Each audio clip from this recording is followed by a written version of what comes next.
Salut à tous. Après un épisode 3, encore une fois associé à une certaine frustration et à une certaine souffrance, je vous propose là un épisode 4 sur lequel, sur les terres italiennes, les choses vont se passer probablement un petit peu mieux. Tirreno va nous occuper pour démarrer. Donc le Tirreno profil 2022 avec de quoi se faire plaisir, hein, ça ne change jamais. Il y a juste en fait l'absence de petits contre-la-montre d'une dizaine de kilomètres à la 7e étape, c'est tout. Mais du coup, il a lieu en introduction. Il n'y a pas de contre-la-montre par équipe, par exemple, par rapport à d'autres versions qu'on a pu avoir sur les 10 années qui ont précédé, par exemple. Donc dans l'équipe, ici, on a pas mal de coureurs qui ont tous un intérêt. En fait, je n'en vois aucun qui n'est pas intéressant, parce que Petit Libre, je vous l'avais montré sur le Grand Prix cyclisme La Marseillaise, a des vraies qualités en vallon, en montagne. Rota, on en reparlera. Pasqualone peut sprinter, peut aussi être lanceur du poisson pilote, lequel poisson pilote peut être soit Christophe, soit Girmay. Et puis on a un peu dans un coin de la tête le fait que Jan Hirt puisse, et on verra si c'est faisable ou pas, jouer une place au général avec Byström en couteau suisse, en couteau norvégien plutôt, et donc quelques favoris aussi. On voit Hindley ici, on voit un Rohan Dennis qu'on attend fort mais qui ne fait que 3e sur cette première étape. Évidemment le grand favori c'est lui, Filippo Ganna, avec son joli maillot arc-en-ciel de la spécialité. Ganna prend le meilleur temps provisoire. Après, nous, on se débat comme on peut. Hein. On sait très bien que les qualités de contre-la-montre ne sont pas les premières de cette équipe-là, du moins pour cette année, parce que j'ai quand même l'ambition d'améliorer un peu tout ça par la suite. Stefan Kung a fait 2e derrière Ganna pour le moment. Remco, eh ben non. Remco ne prendra pas le maillot. Van der Poel, quoique pas manchot, ne reste tout de même pas un spécialiste de l'exercice. Van Aert en revanche, Van Aert fait 2e et vient chasser Kung. Et puis ensuite on a Egan Bernal. Alors on le verra un certain nombre de fois. Egan Bernal, il va avoir des hauts et des bas sur ce Tirreno là. Ganna donc prend le premier maillot de leader, et quoi de plus logique que de voir Filippo Ganna s'imposer sur un prologue. Voilà, c'est parti ensuite pour une étape 2 qui s'annonce a priori favorable aux sprinters, hein, comme toujours. Alors Van Aert, Mats Pedersen, Caleb Ewan, Sam Bennett, on a du client, et puis nous aussi on a un mot à dire. Hein, on n'est pas venu là avec aucun argument. C'est même une douce la palissade, hein. On est venu avec le meilleur de ce qu'on peut proposer en sprint. Alors c'est vrai que du coup la conséquence à l'épisode précédent, c'était que sur Paris-Nice, en même temps, on était un petit peu plus faible de ce côté-là, mais il faut bien accepter les choses. Ici, on va avoir, c'est vrai, quelques chutes. Je pense que je ne suis pas loin de passer la fréquence de chute de x1 à x0,8, voire x0,7, comme on en a discuté sur le Discord avec certains l'autre jour. Il y a peut-être un petit peu trop de chutes par défaut. Ici, vous voyez par exemple Jack Egg. Alors pour Pasqualone, c'est pas grave. Moi, je vais pas aider à ramener Egg. Hein. À la limite, Jack Egg pourrait être concurrent de Jan Hirt sur le général final de ce Tirreno. Donc j'ai aucun intérêt à rouler pour lui, mais regardez ce qui se passe. Vous voyez l'écart en bas avec Pasqualone. Hein. Pasqualone est toujours avec Jack Egg à ce moment-là. 6 minutes, machin. Allez, terminé Tirreno pour Jack Egg sur une chute, et avec une absence aussi de volonté de l'équipe de le ramener. Voilà, le jeu fait ses choix. Donc on a déjà un candidat au podium ou au top 10, on va dire, qui est éjecté. Et puis ça avance sur cette étape. Petite difficulté, mais pas non plus affreuse. Donc il va falloir maintenant juste penser à se placer, tout en sauvegardant.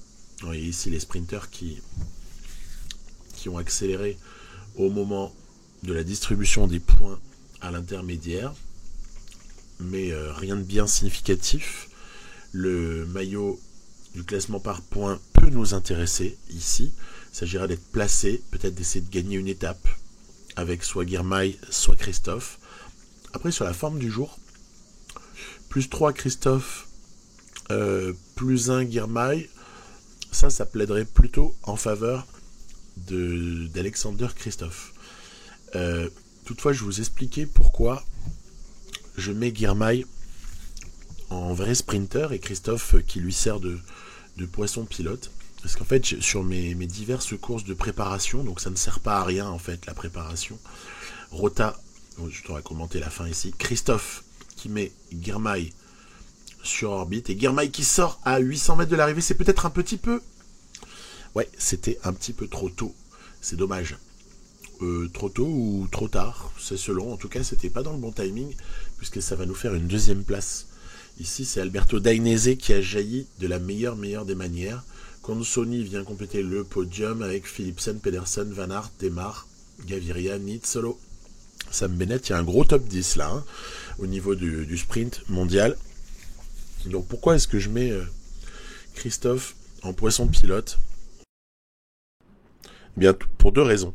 En fait, déjà, je fais une espèce de classement de l'accélération, des notes d'accélération dans cette équipe. Et là, je m'aperçois très clairement que Pasqualone paraît être celui qui doit mettre sur orbite Christophe, lequel a de grandes chances d'emmener Girmay sans lui consommer la barre le plus loin possible. Ça, c'est la première chose. Puis après, il y a la note de résistance. La note de résistance, elle est très très forte chez Binyam Girmay. Et ça peut nous inciter à penser que la consommation de barres en étant emmenée vers un sprint de Girmay va être inférieure et va nous permettre de conserver plus de barres, notamment rouges, puisque c'est celle qui permet de sprinter, puisqu'il va mieux résister au moment où il est emmené par Christophe. Donc à ce stade de la partie, donc au mois de mars, ma meilleure configuration est celle-ci, c'est Pasqualone, Christophe, Girmay. Ça n'empêchera pas des fois d'échanger tout de même le rôle de Girmay et Christophe, surtout si par exemple on se retrouvait un jour où Christophe a plus 4 et un jour qui correspond à Girmay qui aurait moins 2 de forme du jour. Donc là évidemment on aurait les bonus physiques chez Christophe pour tout à fait jouer le coup pour le Norvégien. Voilà. Donc ça c'était ma manière de voir. Je l'ai détaillé parce que ça arrivera souvent finalement dans cette partie. Parce qu'autant on n'est pas armé en contre-la-montre, autant au niveau du sprint, si on se débrouille un petit peu, on est très très bien armé. Le sprint, parlons-en. Regardez ici, c'est Rota qui sert d'avant-dernier relais pour ensuite s'écarter bientôt. Pasqualone va prendre la suite. On arrive à 3-2, 3-1, 3-0, 2-9. Allez, c'est parti, on lance. Ce que je vous disais, Pasqualone, très à même de mettre Christophe dans de très bonnes conditions. Et derrière, Girmay n'a plus qu'à conclure. Alors cela dit ici, doublé Intermarché ou Antigobert, on peut s'apercevoir de 2 choses. Christophe aurait pu gagner, déjà. Il n'y avait pas un énorme écart entre les deux. Et la consommation dont je vous parlais juste avant, de la barre rouge, était quand même légèrement égale. Donc finalement ici, j'aurais pu jouer pour Christophe, mais après coup, on peut toujours tout dire. Sur le moment, moi en plus, je mets un point d'honneur à ne pas faire pause en fait dans les sprints. Je veux le jouer en temps réel. D'ailleurs, j'aimerais bien qu'un jour la vitesse x 0,5 apparaisse comme une option dans le jeu, parce que je trouve que au moment des sprints, on pourrait avoir envie de faire ralentir les choses. Il y a bien le x1, x2, x4, x8, pourquoi pas un x 0,5 après tout. Et voilà, donc en attendant ça, obligé de le jouer en temps réel et parfois ne pas avoir le temps de tout faire, ce qu'on aimerait faire, voilà. Donc, ça demande un petit peu d'habitude. Tiens, ici, nous ne sommes pas très très bien lotis sur le plan de la forme du jour, puisque Girmay à -2, Christophe à 0, avec une fin d'étape qui s'annonce assez difficile avec cette côte au minimum en toute fin. Donc on va voir un petit peu dans quelle disposition d'esprit on peut l'attaquer, cette côte, et puis avec toujours un général qui est absolument pas décanté. Là on verra le général se décanter probablement plus vers l'étape 5 et l'étape 6, mais en attendant, voilà une étape encore où l'on peut essayer de gagner la victoire, de remporter la victoire, pardonnez-moi. Allez, c'est parti. Christophe et Pasqualone, en plus, sur un coup du sort, se retrouvent malheureusement lâchés dans le final. Du coup, j'ai pas trop le choix. Je dois me débrouiller sans eux. Petilio, attaque de Van Der Poel. Attaque de Mathieu Van Der Poel avec Dylan Teuns dans la roue. Ça, était-ce trop tôt ou est-ce que Mathieu va garder son avance jusqu'au bout? Nous, on est en place avec Petilli. On a Byström derrière qui peut lancer Hirt. Allez, c'est parti. Hirt qui va sprinter. Énorme. Est-ce qu'on va la prendre celle-là? Est-ce qu'on va la prendre? Et non, on s'est fait taper par Egan Bernal. Bien joué Bernal. Je vous ai dit qu'on le reverrait. Et puis Girmay était un petit peu juste à -2 pour pouvoir prétendre à quelque chose. C'est pas grave, ça fait Hirt 2, Byström 3. C'est pas mal du tout. Et puis de toute façon, dans cette difficulté finale, je pense pas que Christophe aurait joué un rôle majeur. Peut-être un bon Pasqualone aurait pu faire quelque chose. Mais Christophe, ça paraissait un peu trop difficile pour lui au niveau des pourcentages. Du coup, on doit se satisfaire pour Jan Hirt de cette deuxième place. Toujours un petit doute sur le comportement IA lors des arrivées en côte. J'ai bien dit en côte parce qu'en ascension c'est plus régulier, mais on a toujours cette impression que l'arrivée en côte n'est pas toujours exceptionnellement bien gérée.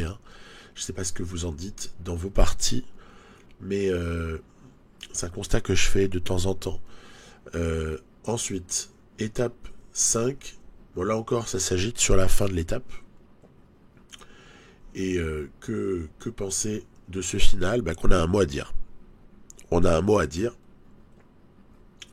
On a pris des petites cassures, ou bien même une petite chute par-ci. Bref, le début d'étape n'a pas été de tout repos. On voit aussi Marc Hirschi qui fait partie des gens qui se sont pris la cassure à un moment donné. Après, ça sert à rien de s'affoler. Là, Byström va ramener Girmay, je pense, en tout cas. Il va le ramener relativement facilement. Voilà, à un moment donné, hop, on raccroche. Il y avait eu chute, pour être franc. Il y avait eu une autre cassure dans ce début d'étape. Bref, on n'avait pas été peinard, mais on raccroche à ce moment-là. Et cette fois-ci, on va essayer de se caler dans les bonnes roues pour ne plus se faire distancer au moment d'attaquer les 40 derniers bornes, avec un final, vous allez voir, plutôt à notre avantage, puisque finalement nous n'avons pas de grimpeur majeur, nous n'avons pas de rouleur particulier, et dans ce final, vous voyez ici, on l'aperçoit avec quelques petits pavés. Sont-ils décoratifs ou sont-ils bien réels au niveau de ce que ça implique? Moi, j'avais tendance à penser que sur cette étape-là, ils étaient plutôt décoratifs. On va voir tout de même, attention, ça casse, et ça commence à devenir délicat pour certains.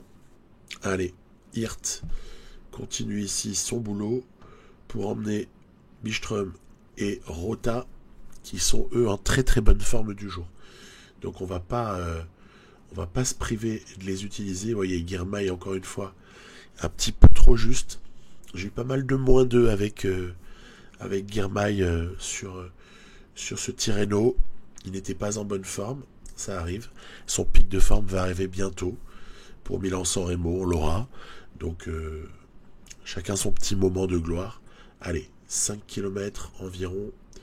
Hirt a fait du très très bon boulot. Ensuite, maintenant, on va lui demander de se caler pour ne pas perdre de temps et pouvoir espérer encore jouer le général.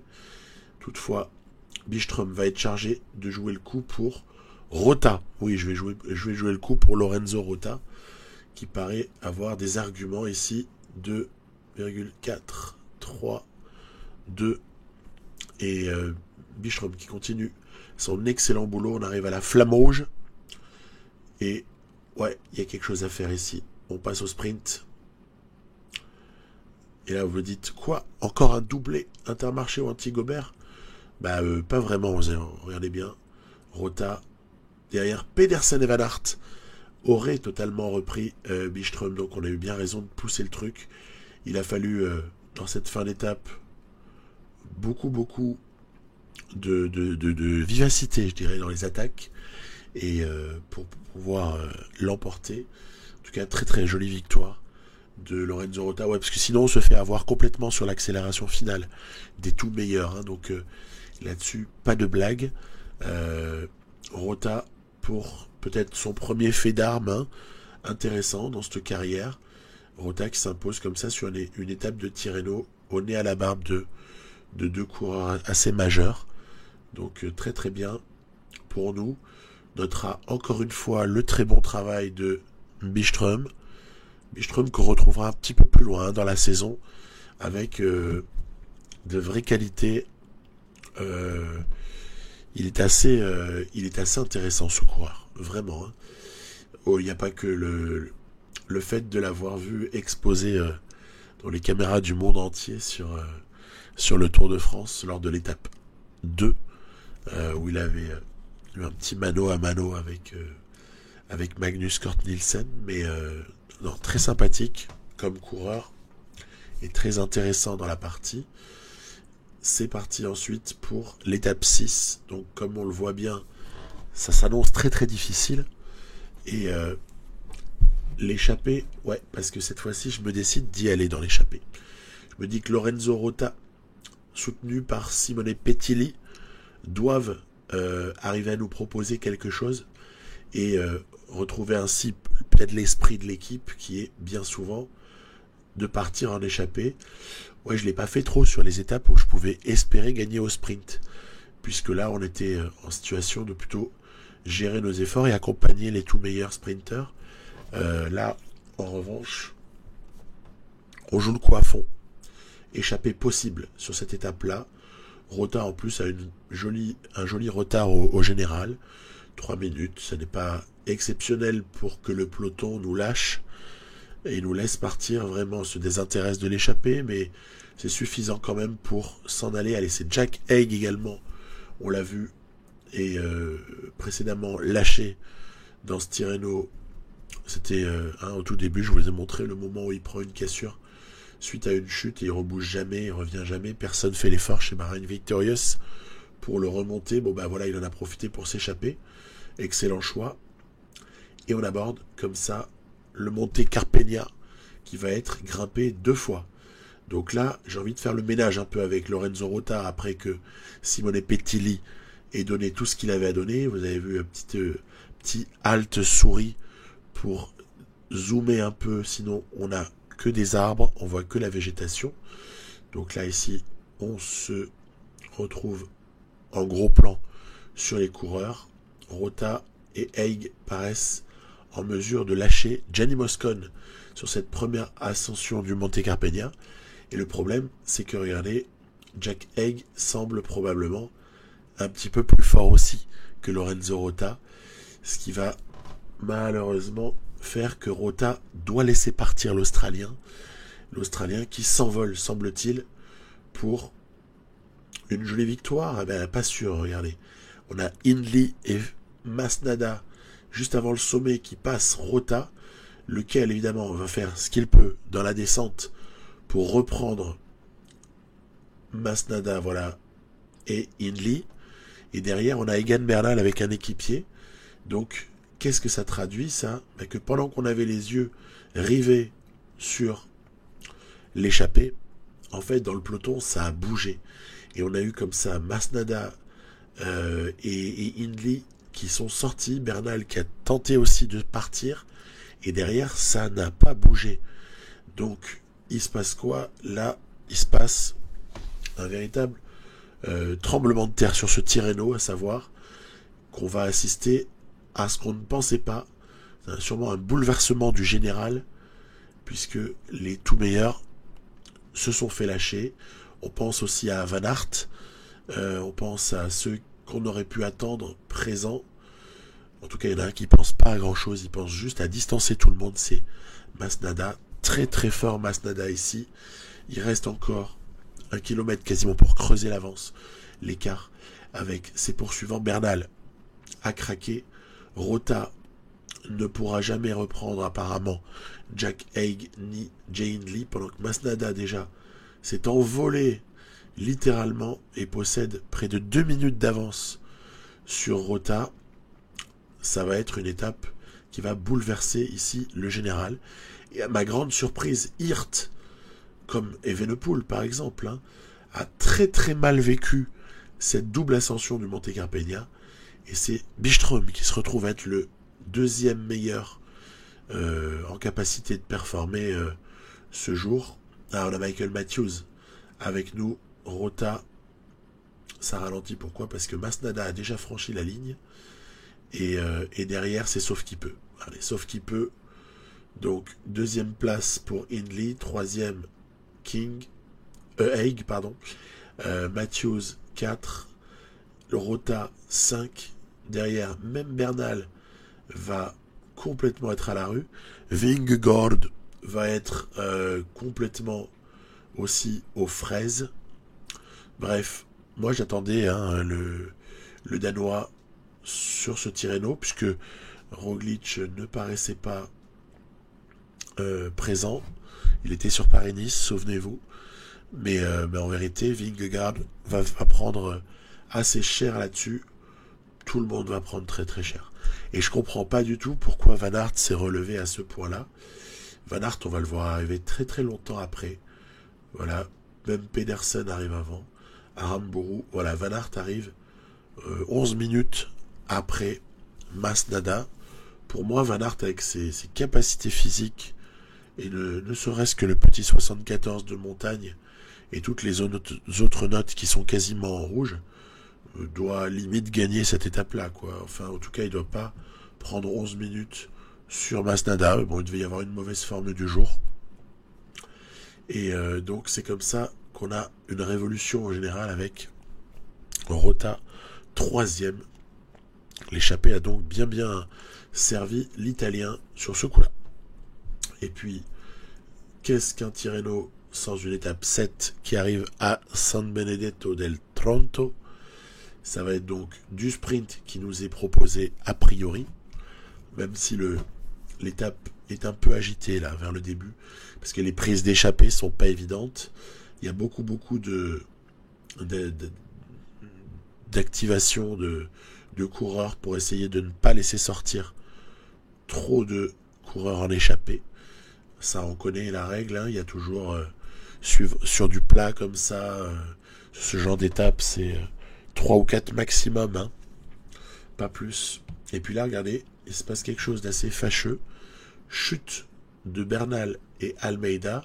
Vous allez me dire, ça va, il y a Yates qui est en train de ramener Egan Bernal, et puis ils vont se relayer, ils vont rentrer. Ouais, c'est aussi ce que je pense, en fait. Regardez, à ce moment-là, on est à 60 bornes de l'arrivée. Ça doit pouvoir rentrer. On va même se rapprocher encore davantage. La Yates n'en peut plus. Almeida n'est pas loin de lâcher. Et je me dis, Bernal va pousser une petite accélération et va reprendre les derniers éléments du peloton. Allez, c'est ce qu'on attend ici avec Diego Ulissi, qui n'a pas beaucoup aidé. Ulissi, il a été très très passif dans cette opération-là, alors qu'il avait Almeida à remonter. Almeida était top 10. Et la séquence est laide pour moi, regardez, puisqu'en fait, Bernal, si près, si loin, ne rentrera jamais. Ulissi ne lui donne pas le moindre coup de pédale. Et ça encore, à la limite, à ce moment-là, on peut le concevoir. C'est plus avant que je ne comprends pas. Et voilà comment disparition du Colombien au classement général à venir, puisque l'écart ne cessera de se creuser entre un peloton très très motivé. Bon là c'est la toute fin, on se permet de jouer le coup pour la victoire d'étape, hein. Mais peloton qui finalement n'a jamais ralenti, ça a même cassé un peu, vous voyez, il y a des gens qui se retrouvent éjectés, puis après finalement, à l'emballage final, on retrouve Christophe, puis Girmay, battu par Fabio Jacobsen. On fait 2, Matt Pedersen 3, Iwan 4, Philipsen 5, Groenewegen 6. On se croirait sur le Tour de France. À part Girmay, il n'y a que des mecs là qu'on voit en ce moment. Et puis bien plus tard, je suis très triste de voir ça, Bernal qui a donc pris 9 minutes sur une mauvaise entente finalement de l'équipe, quoi, hein, qui n'arrive pas à faire ce qu'il faut pour que Bernal rentre. C'est dommage. Ouais, c'est dommage. J'espère que ça n'arrivera pas sur des courses très très importantes. Sur des grands tours, par exemple, ce serait vraiment fâcheux de voir ce genre de mésaventure pour un coureur majeur. Rota fait donc 3 de Tirreno. Byström fait 7. Et Masnada conserve sa victoire au classement général. Donc, on n'attendait pas du tout Fausto Masnada. Hindley, à la limite, s'en est sorti. Et derrière, ça a été patatras général sur Tirreno. Voilà. On a récupéré un petit peu d'argent. Vous voyez, 27 000 et quelques sur ce Tirreno. Ce qui fait que on est relativement à l'abri du besoin dans cette partie. Parce qu'on consomme pas énorme en salaire. Et on a suffisamment de rentrées financières pour pouvoir,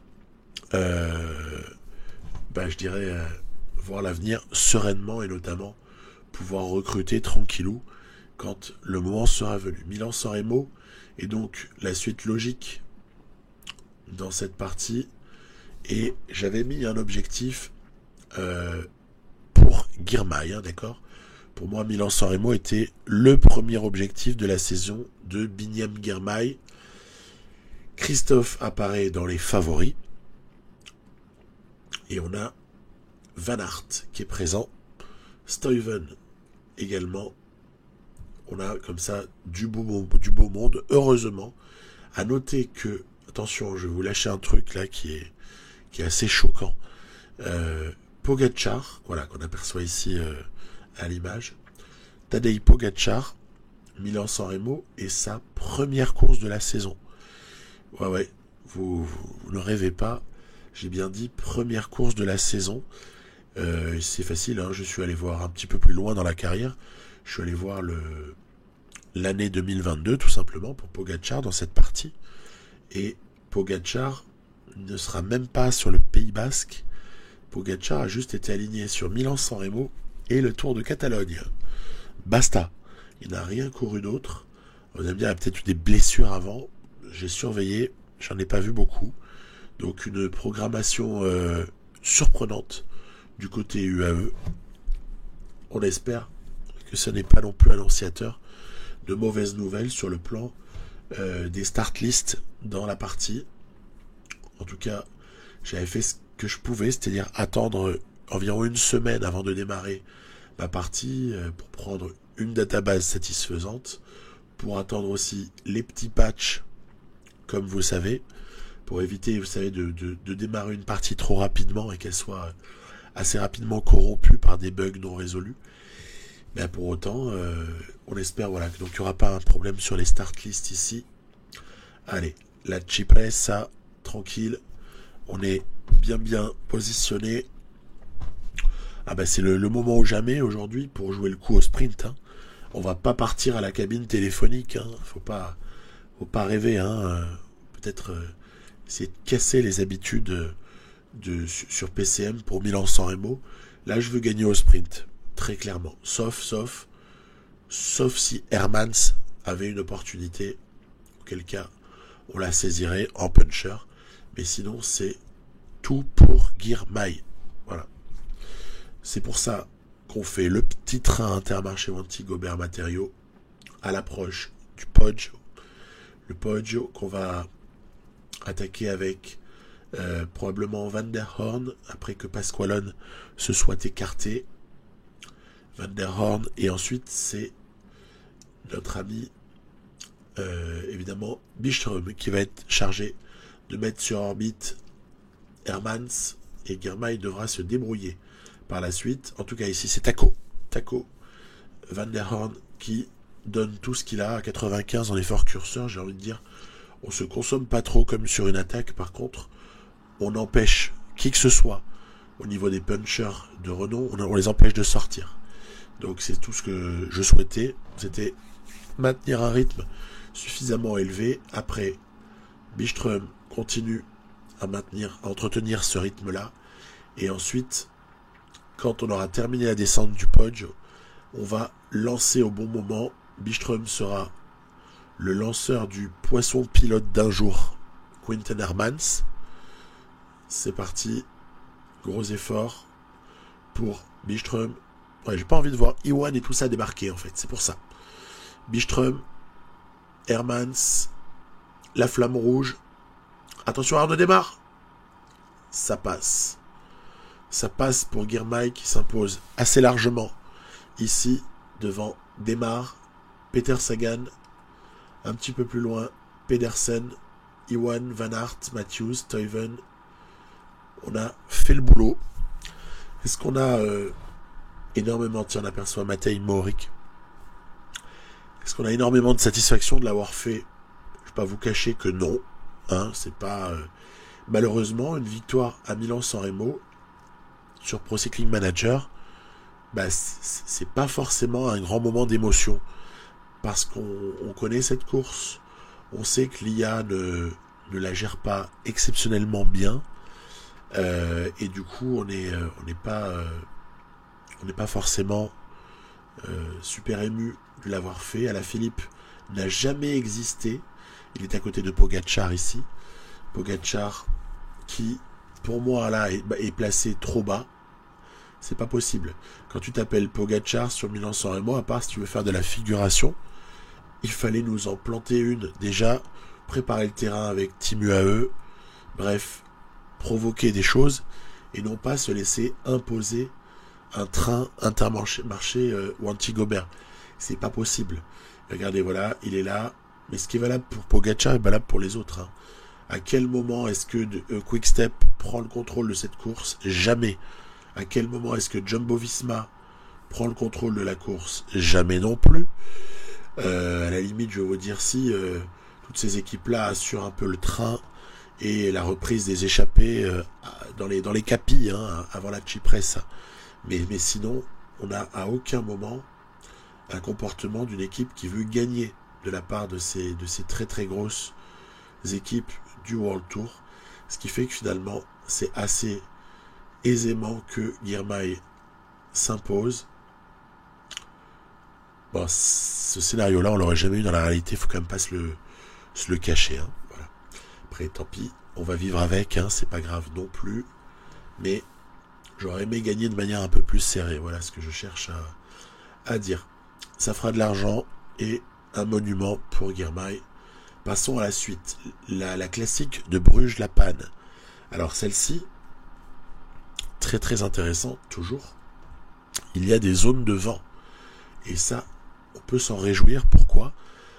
Parce que ça devrait amener une course un petit peu folle dans son dernier tiers. Donc ce qui nous intéresse principalement, que les courses soient belles. Une échappée au départ où, tiens, ni vu ni connu, on a Merlier et Van Aert qui sont sortis. Un peu malgré eux, hein, je le concède, mais hop. On va pas laisser faire ça. Il y a déjà Keisse qui l'avait vu, il y avait un Lotto Soudal aussi qui roulait, et nous on va se mettre à rouler aussi, parce que mine de rien, vous laissez faire ça, autant l'échappée prend suffisamment de champ, Et Van Aert, vous le revoyez jamais en fait. Puis en plus, Van Aert qui sort... Mais je pense encore une fois que c'était malgré lui. Hein. Vous savez, c'est dans ces débuts de course dans lesquels on a certains coureurs, là ici en nombre, hein, une petite dizaine, hein, qui cherchent à prendre l'échappée, des coureurs assez faibles. Et puis, vous pouvez avoir, par le hasard de la manière dont les choses se passent, un Van Aert comme ça, ou un Tim Merlier qui se retrouve dans le même groupe. Il y a cassure ensuite, personne ne roule tout de suite. Vous voyez ici aussi, difficile de rentrer hein, sur ce groupe-là, mine de rien. On s'est mis à l'amende pendant un bon moment, et tout juste si je vais réussir à raccrocher avec Taco van der Horn. Hein. Donc pas évident, pas évident. On attend de voir, mais ça paraît pas évident de rentrer. Là, vous avez vu, ça s'arrête plus ou moins de rouler. Et surtout, il aura suffi que je reprenne cette échappée avec Van der Horn, donc glisser un homme dedans, moi ça me va. Il aura suffi de faire ça pour que derrière, par contre, il se décide une bonne fois pour toutes à rentrer. Voilà. Bon, écoutez, laissons les choses se faire. Maintenant, les choses sont revenues à la normale et on va pouvoir gérer notre course tranquillement. Alors là, par contre, je laisse partir. Hein, on a un petit passage ici sur un terrain que nous connaissons bien. Voilà. Au cours notamment de nombreuses éditions de Gand-Wevelgem. Voilà, vous avez reconnu. Mais c'est tellement loin de l'arrivée que ça n'est pas significatif. Et donc, enfin, les zones de vent dans le final. Allez, il reste 60 km. Que va-t-il se passer? Le vent est pas assez fort, en fait. J'ai remarqué que les dégâts considérables arrivent sur les zones de vent à partir de 30-35 km/h de vent. Surtout quand il est comme ça, de 3/4 face, 3/4 droite, 3/4 gauche. Voilà, ce sont les possibilités d'éventail et de bordure hein, qui arrivent. Alors je vais quand même tenter le coup, mais là on voit on est en vent arrière, donc c'est plus pour le principe que je tente qu'autre chose. Après la sélection se fait, hein. Il y a une sélection de coureurs là qui s'est faite. Nous, avec Adrien Petit, Aimé de Ghent notamment, on va rester le plus connecté possible à tous les coureurs qui pourraient tenter quelque chose. Ici, Van Moer, mais un petit peu plus loin, je crois que c'est Florian Vermeersch qui tentera le petit départ. À un moment donné, se méfier de Florian Vermeersch qui est très très fort. Alors oui, le vent est assez variable, c'est assez amusant parce que vous avez des fois du 19 ou comme ça, et puis petit moment où ça s'est passé mais très très furtivement au-dessus de 35, mais pas assez long pour que quelque chose se passe réellement. Allez, aujourd'hui on joue pour Christophe. C'est parti. Girmay va sprinter. Ah punaise, Christophe s'est fait bloquer. Il y a eu un écran. Allez Van Aert, on déborde à droite. Van Aert qui sait. Oh le coquin, il s'est rabattu complètement à gauche. Le mec a quitté sa ligne de sprint de manière scandaleuse. Si j'étais mauvais perdant, Van Aert s'impose ainsi. Ici devant Alexander Christophe. On n'arrivera donc pas à remporter ici cette classique de Bruges-la-Panne. Et quand même, ouais, je vous laisse juger le gros écart de Van Aert dans le sprint final. C'était assez rigolo. Bon, après, on le fait des fois et on n'est pas déclassé, hein, donc on va pas pleurnicher. Hein. C'est la loi de ce jeu. Il faut se débrouiller pour pas que ça arrive, et puis c'est tout. Mais toutefois, ici, vous voyez, il est au centre de la route, et là, le mec se déporte complètement à gauche. Christophe est enfermé. Déjà qu'il avait subi un bloc, il n'avait pas pu suivre Girmay. Bon, bah voilà, c'est comme ça, c'est pas grave. Il y aura des jours meilleurs. Et puis pour terminer, j'ai pendant le début des classiques, pendant les classiques d'ailleurs, pavés, hein, j'ai simulé comme ça la Catalogne, parce que je voulais voir un petit peu qui l'emportait en Catalogne. J'attendais notamment Pogačar. On va voir quelle va être sa performance Nous avons une équipe qui est pas dégueu, hein. Pas dégueu, nous, mais bon, voilà, j'ai pas souhaité jouer. Je jouerai le tour du Pays Basque, hein, par contre, intégralement. Mais là, en Catalogne, inutile de dire qu'on a aucun objectif, hein, là-dessus. On est juste là pour voir et pour saisir. Moi, j'aime bien voir aussi ce qui se passe en simulation. Voilà, saisir notre chance, j'allais dire, mais ça va être délicat en simu. Là, ça fait des différences majeures en fait entre la simulation et le jeu. Quand on a la direction de la course, quoi, on peut s'occuper de sortir en échappée, on sait jamais, il y a des opportunités qui se présentent. En l'occurrence là, en simu, il n'y en a aucune qui se présente. Roglic paraît très fort, très bien. Peut-être qu'il va effacer son Paris-Nice où il avait craqué à l'étape 7. Et donc la Vuelta Ciclista à Catalunya se passe plutôt pas mal. Vous avez quand même noté que Pogačar n'était pas à la bataille sur la première étape de montagne avec Roglic. Très surprenant, très très surprenant. Il est également battu. Ici, il est battu par Pogačar, mais il laisse Bernal et Roglic devant lui. Donc, étonnant de voir que Pogačar n'y est pas du tout. Enfin, est-ce vraiment étonnant si l'on s'en réfère à ce que je vous ai dit tout à l'heure, à savoir son très très faible nombre de jours de course. Ça se trouve, le gars est complètement hors de forme. J'espère qu'ils vont pas nous le mettre sur le Giro, par contre, ce serait ballot, parce que ça lui condamnerait quasiment son Tour de France. J'ai quand même joué celle-là, pour m'amuser. On avait une échappée sympa, avec David Gaudu, et ici c'est Tom De Vriend, qui est sorti avec sa belle forme du jour. Alors moi j'attends mon heure un peu, vous voyez. Dans ces cas-là, je me dis, ça va, il y a des types qui sont plus forts que De Vriend. En tout cas, De Vriend participera, hein, ok, il participera à un moment donné à rouler, mais ça n'aura jamais vraiment pris forme. Donc on va plutôt jouer le coup dans la fin, vous voyez, avec Goossens qui laisse Hirt tenter sa petite chance avec un gros retard au général à 4 minutes et quelques là, pour laisser Yann Hirt aller chercher la sienne quand même. En fait, vous l'avez compris, j'essaie de chasser désespérément ma victoire d'étape en Catalogne. Ce serait cool d'en prendre une. Et derrière, gros boulot. Est-ce que ça va rentrer sur Hirt? Bien sûr que ça va rentrer.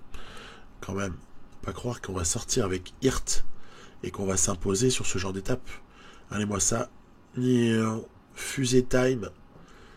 Tout le monde sprint. Ah, ben voilà. Il est en forme, le Poggi.